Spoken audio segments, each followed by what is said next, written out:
Agora eu vou apresentar aqui um problema de probabilidade para motivar a regra da multiplicação. Então, imagine o seguinte problema. Imagine que você tem uma urna que possui 12 bolas, sendo 8 vermelhas e 4 brancas. E aí você vai retirar 2 bolas dessa urna. Qual é a probabilidade de que saiam 2 bolas vermelhas? Beleza. E assim, admitindo também que não existe uma bola que tenha mais chance de ser recolhida do que outra, né? Você balança bem essa caixa e você supõe que todas elas têm igual probabilidade de ser escolhida. Beleza. E aí você pensa assim, ok, estamos trabalhando com um problema de probabilidade em um espaço aqui provável. Então, eu tenho 8 bolas vermelhas, né? Conforme eu falei, e 4 brancas. Beleza. E o espaço amostral é equiprovável. Então a probabilidade de que saiam 2 bolas vermelhas, porque eu vou retirar 2 bolas dessa urna, é a combinação de 8, 2 a 2, né? Sobre combinação de 12, 2 a 2.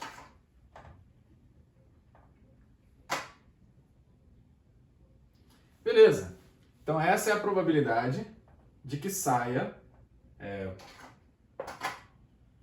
vou colocar aqui, ó, A inter B, sendo que A é o evento em que saiu a bola vermelha na primeira extração e B é o evento em que saiu a bola vermelha na segunda extração.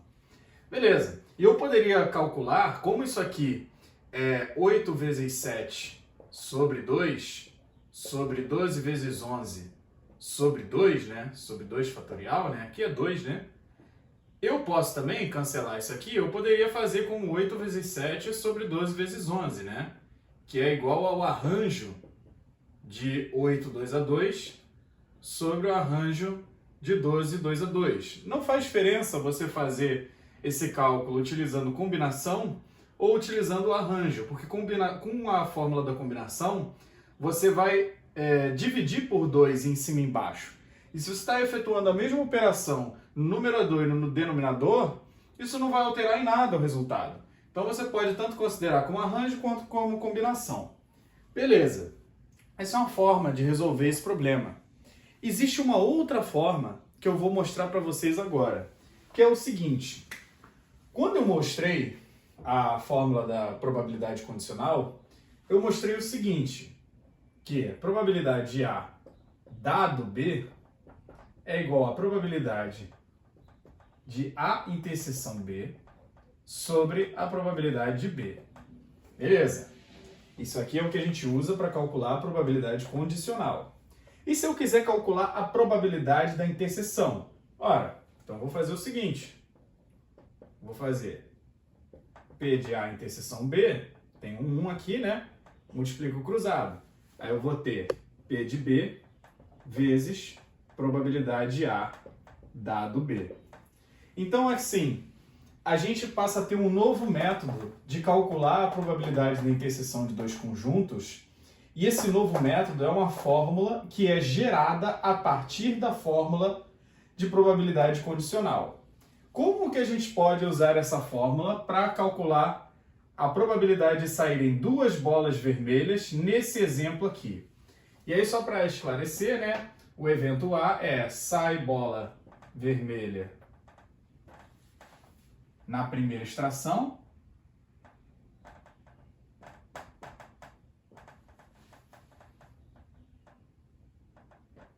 E o evento B é que sai bola vermelha na segunda extração.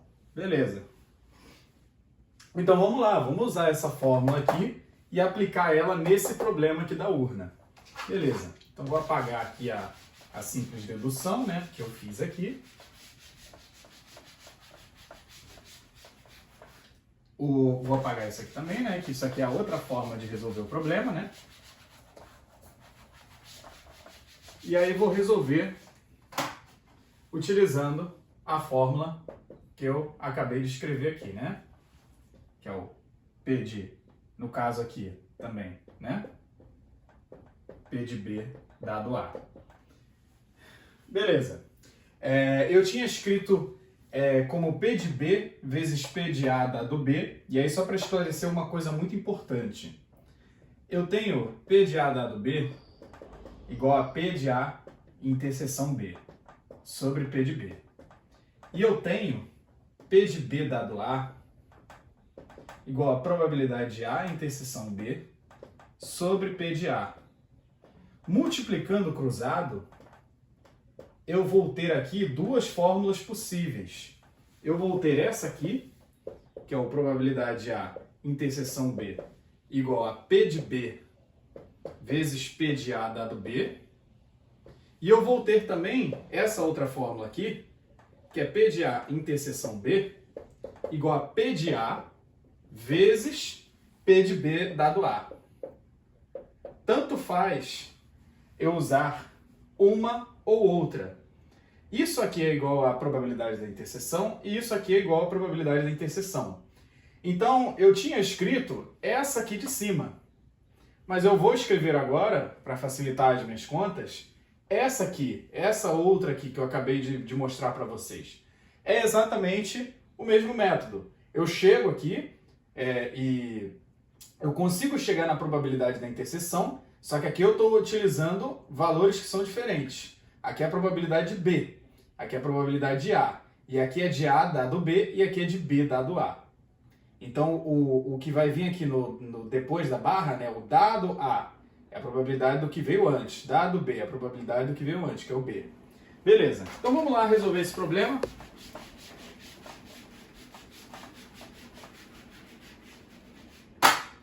Vamos lá resolver esse problema.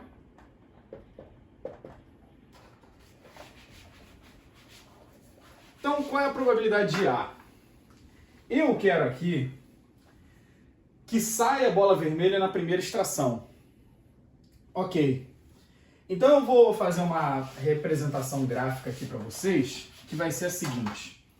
Imagina que eu tenho aqui todo o espaço amostral de possibilidades, né? Ômega. Beleza. E aí, imagina o seguinte. Eu vou dar um nome para cada bola. Para as bolas vermelhas, eu vou dar o nome V1, V2, V3 até V8. E para as bolas brancas, eu vou chamá-las de B1, B2, B3 até B4. Eu estou falando V1, mas as bolas no problema desse exercício não são numeradas. Ele não fala nada sobre elas serem numeradas. Só que eu preciso ter uma forma de identificá-las. E aí você pode falar assim, mas as bolas elas podem ser todas idênticas. Eu olho lá na urna, não tem como eu perceber assim a olho nu qual é a diferença entre uma bola e outra. Mas elas ainda são bolas diferentes. Esse é um erro que muita gente pode pensar, que é assim, as bolas elas são todas iguais, então não tem por que eu contá-las de forma diferente. Aí eu dou o seguinte exemplo diretamente. Dois irmãos gêmeos, duas pessoas idênticas, elas ainda são pessoas diferentes. Elas não são a mesma pessoa.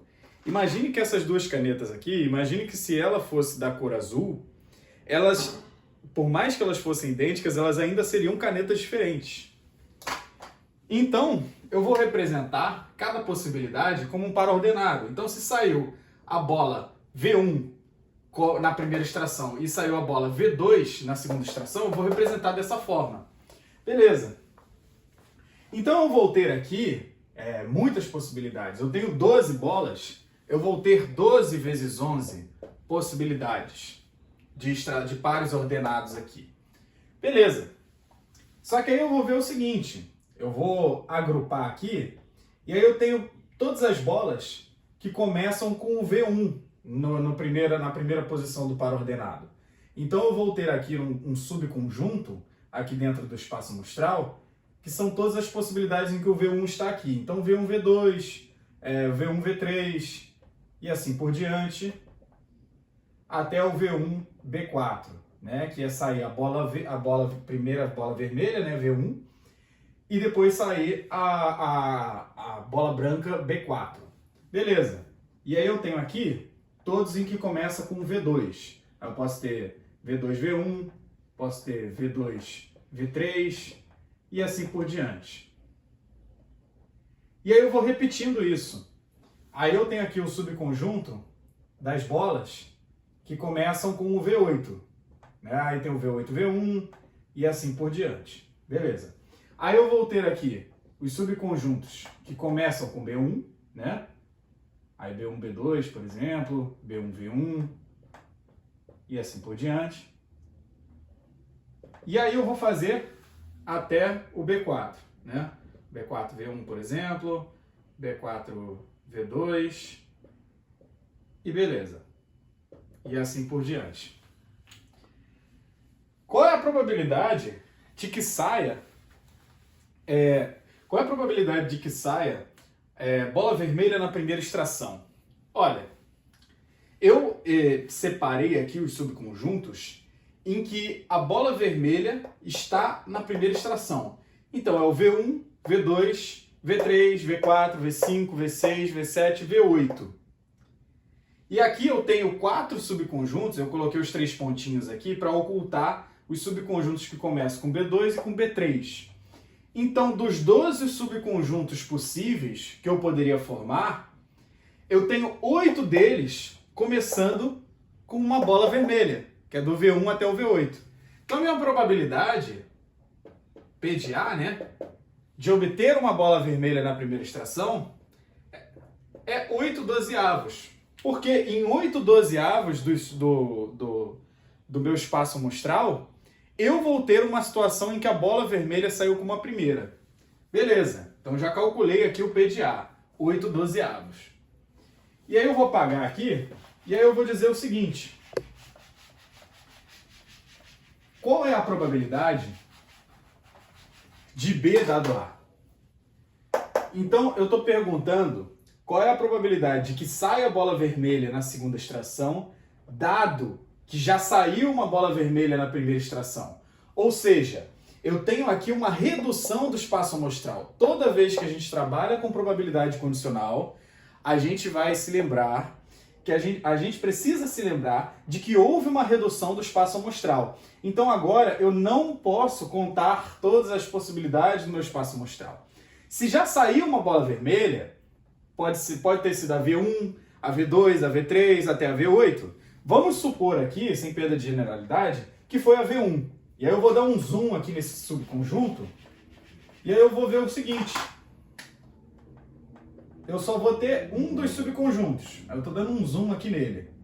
Aí eu vou ter quais possibilidades que eu ainda tenho. Eu só posso ter as possibilidades em que saiu aquela bola vermelha. Aquela bola vermelha da primeira extração. Então eu vou ter o V1, V2, V1, V3, V1, V4 e assim por diante, até o V1, V8, né? Aí eu vou ter o V1, B1, V1, B2, V1, B3 e o V1, B4. Beleza. Desse subconjunto agora, que vai ser o meu novo espaço amostral, quantas possibilidades eu tenho? Qual é a minha probabilidade de que eu obtenha também uma bola vermelha na segunda extração? São só essas daqui, ó, do V1 até o V8. Só essa parte aqui, ó. Porque aqui eu tenho o meu V1 que já está definido, porque saiu, supondo aqui nesse caso, saiu a bola V1 na primeira extração, mas poderia ter sido a V2 ou a V3, etc. E aqui eu estou pegando só as possibilidades em que também tem bola vermelha na segunda extração. Então eu vou ter a probabilidade de B dado A, né, vai ser o seguinte. Eu vou escrever aqui embaixo. A probabilidade de B dado A vai ser o seguinte. Dessas possibilidades aqui eu tenho quantas? Tenho V2, V3, V4, V5, V6, V7, V8. São 7 possibilidades. Aqui, ó, note que eu estou começando a contar do V2 até o V8. Então vão ser 7. Sobre quantas possibilidades? Então eu tenho 7, mais essas aqui, ó. 7 mais 4, 11. Então beleza. Então eu vou ter aqui como resultado final, daqui, ó, que probabilidade A interseção B vai ser igual a probabilidade A que é 8/12, vezes a probabilidade de B dado A, que é 7/11. Então aqui a gente vai chegar ao mesmo resultado que a gente obteve lá no início, que foi fazer combinação de 8 tomados 2/2 e dividir por combinação de 12 tomados 2/2, ou fazer arranjo desses respectivos conjuntos, né, que eu acabei de falar, você vai chegar ao mesmo resultado. Aí você pode pensar assim, caramba, talvez fazer assim seja um pouco mais complicado e tal. A primeira forma foi um pouco mais evidente, mais óbvia e tal, mais rápida. E assim, eu fiz essa ilustração para facilitar o entendimento. Você não precisa fazer tudo isso sempre que você vai utilizar a regra da multiplicação. Mas é só para a coisa ficar um pouco mais intuitiva para você. Só que assim, existem problemas em que você não vai conseguir resolver das duas formas. Existem problemas em que você só vai receber as probabilidades. Você vai receber a probabilidade de A e a probabilidade de B dado A. E aí vão te pedir para calcular a interseção.